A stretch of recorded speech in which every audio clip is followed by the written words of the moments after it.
What do we mean by a communist system? For communists themselves, communism had two different meanings. It referred both to an international movement dedicated to the overthrow of capitalist systems and to the new society which would exist only in the future when Marx's higher stage of socialism had been reached. Given that ruling communist parties described their existing systems as socialist, it is reasonable to ask what is our justification for calling them communist. Many former communist politicians have objected to the use of that term because, they remind us, communism was to be the ultimate stage of socialism which they never claimed to have reached. Yet the members of these ruling parties described themselves as communists, and Western scholars, categorizing the systems as communist, did not imagine for a moment that they were depicting what Marx or Lenin had in mind by the stage of communism, that self-governing, stateless, cooperative society which has never existed anywhere. Communist leaders and ideologists have claimed that the countries ruled by them were, or in the case of the remaining communist states, are democratic. Yet many Western observers who would not dream of accepting the democratic credentials of these regimes have been content to take at face value communists' descriptions of their own system as quintessentially socialist. Communist states had, and, to the extent that they still exist, have a distinctive political and economic organization, sharing important common features to be discussed later in the chapter.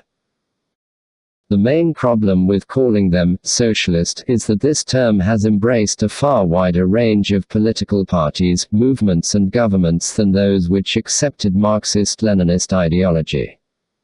Governments have been formed, following free elections, in countries as diverse as Great Britain, the Federal Republic of Germany, Spain, Sweden, the Netherlands, Norway, Australia and Israel by people who regarded themselves as socialists, even if they never went so far as to claim that they had created a socialist system.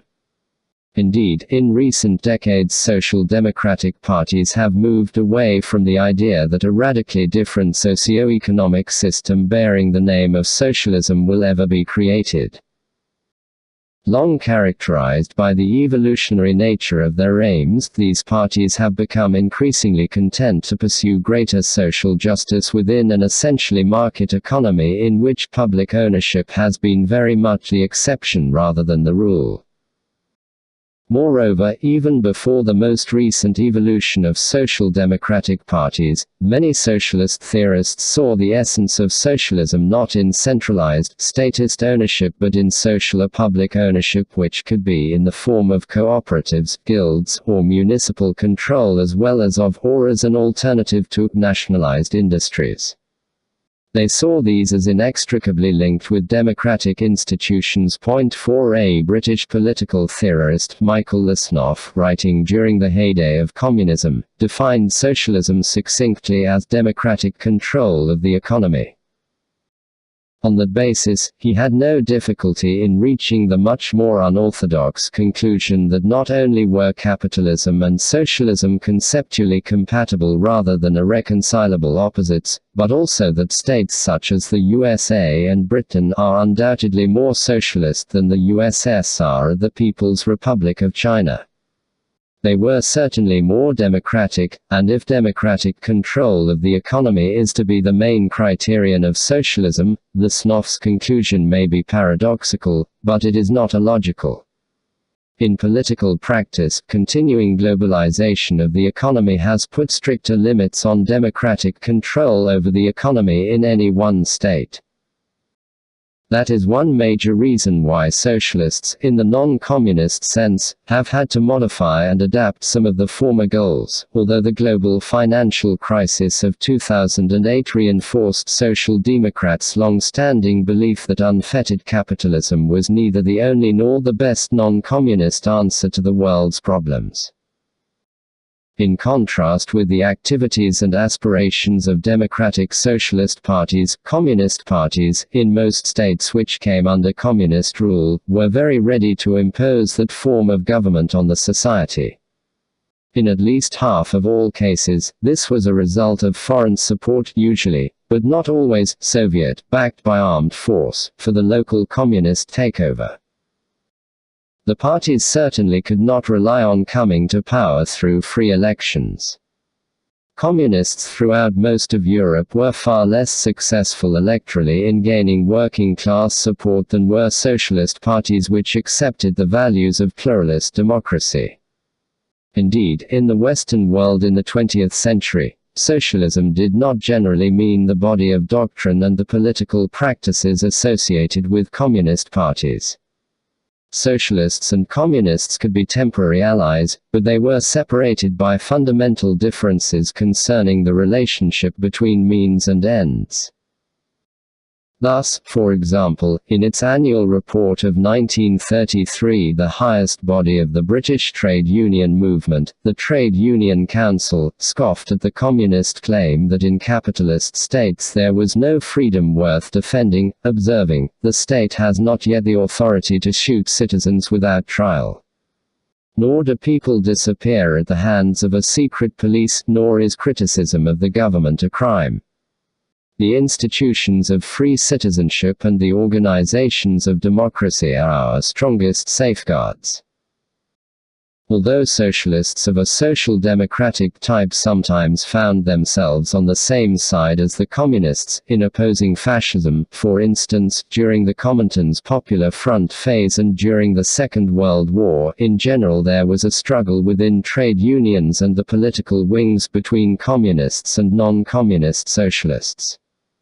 The firmness of Ernest Bevin, Britain's formidable first Foreign Secretary of the post-World War II era, in opposing the policy of Stalin's Soviet Union owed much to his experience of dealing with communists during the interwar years, in which he built up the Transport and General Workers' Union as the largest trade union in Western Europe. A man of great ability and self-confidence, Bevin would brook no lectures on the workers from any communist. He was born in a Somerset village in 1881, never knowing his father, and to a mother who died when he was 8. He had a poverty-stricken childhood and left school at the age of 11. By the time of his death he had become the most respected British Foreign Secretary of the first half of the 20th century. In Western Europe, not least in Britain, the labor movement provided a way for talented individuals of humble origins not only to develop their own talents but also to advance and defend the interests of the social class from which they came. While in communist countries the scale of social mobility was undoubtedly greater, this was purchased at a terrible price. It is hardly surprising that, for the part, communist leaders and theoreticians viewed the democratic socialist parties of Western Europe as the most dangerous ideological enemies. 8 It was very late in the Soviet era before reformist communists in Russia and in Eastern Europe became part of a one-way convergence whereby a good many of them increasingly embraced a social democratic conception of socialism. This led a Hungarian writer to complain at the time of a traffic jam on the road to Damascus. Communist systems vary greatly over time as well as significantly from one country to another. The early years of establishing a communist order, including the securing of the Communist Party's monopoly of power and the nationalization of all industry, are quite different from the period in which the fire of revolutionary zeal has died away. A party leadership has come face to face with long-term problems of government and development, and a new generation has grown up under communist rule.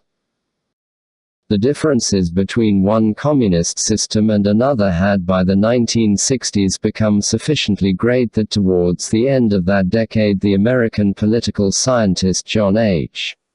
Kautsky, the grandson of the leading communist theorist Karl Kautsky, who at one time was known as the Pope of Marxism, but who, after attacking the Bolshevik conception of the dictatorship of the proletariat, was dubbed by Lenin and his followers the renegade Kautsky, wrote, "Communism has come to mean quite different things in different minds. And quite different policies can hence be pursued in its name."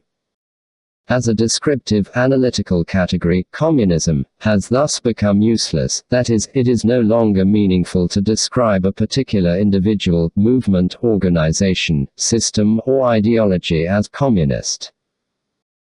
Although an exaggeration, there was a significant element of truth in that statement, especially in relation to individuals.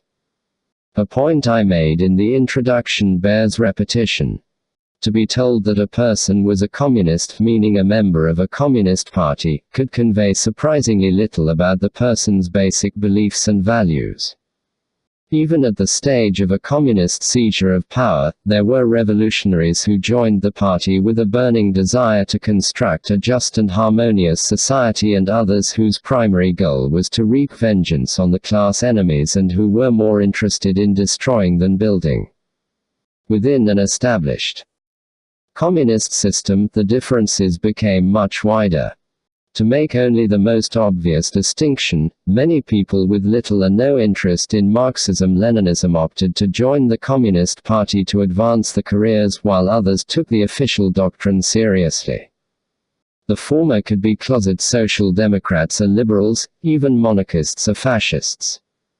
Many evolved into conservatives, defenders of what had become the established order in which they had found a comfortable place. Reformers could rationalize the party membership differently, by telling themselves that only from within the party would it be possible to influence the course of change within the country. The extent to which that turned out to be true or not true in different communist states will emerge in later chapters. Not only was there a wide diversity of opinion among individual members of communist parties. There were also substantial differences from one communist country to another, persisting to the present day, as the cases of contemporary China and North Korea clearly illustrate. Yet there are certain common features which make it entirely meaningful to call a political system communist. When these are specified, it becomes clear that the only communist regime that has ever existed in Latin America is that of Cuba. The Chilean government headed by Salvador Allende from 1970 until it was overthrown in a military coup in 1973 was not by any stretch of the imagination communist, although it included some members of the Communist Party in its ruling socialist coalition. And no African state has ever been communist. The term communist should be used precisely and parsimoniously. It should not be applied indiscriminately to any government which contains Marxists or to Third World dictators who have employed vaguely Marxist rhetoric. It is worth noting also that a system can stop being communist even when its communist rulers have not actually been overthrown. Thus, as will be argued in a later chapter, the Soviet Union ceased to be a communist system in the course of 1989, although its chief executive was the same person at the beginning of that year and its end, namely Mikhail Gorbachev, and though the Soviet state did not come to an end until December 1991. China, as a later chapter will attempt to show, is today a hybrid, possessing still some essential features of communism but having discarded others. It may seem paradoxical to specify what communist systems have in common as a prelude to showing the diversity and how they change, but it is a necessary preliminary if we are adequately to comprehend the differences between one communist country and another and the significance of political change over time in a variety of communist states. Of course, communism was used in everyday discourse throughout most of the 20th century, especially in the years of the Cold War. Without defining the term, many people had an adequate idea of what they meant by it, though what made communist systems different from other totalitarian or authoritarian systems was seldom spelled out. In a largely misplaced effort, political scientists who studied the USSR spent a lot of time inventing a variety of labels for the Soviet Union and arguing about which was the most appropriate, often missing the more basic point that the term which most illuminatingly encapsulated the system was communist. Indeed, the Soviet Union was the archetypal communist system, and hugely influential even though the Soviet state and society themselves changed significantly over time. The defining characteristics of a communist system are 6. They can be grouped into 3 pairs, relating, first, to the political system, second, to the economic system, and, third, to ideology. The first 2 categories also, of course, have substantial ideological content, but in a more operational, not merely aspirational, sense.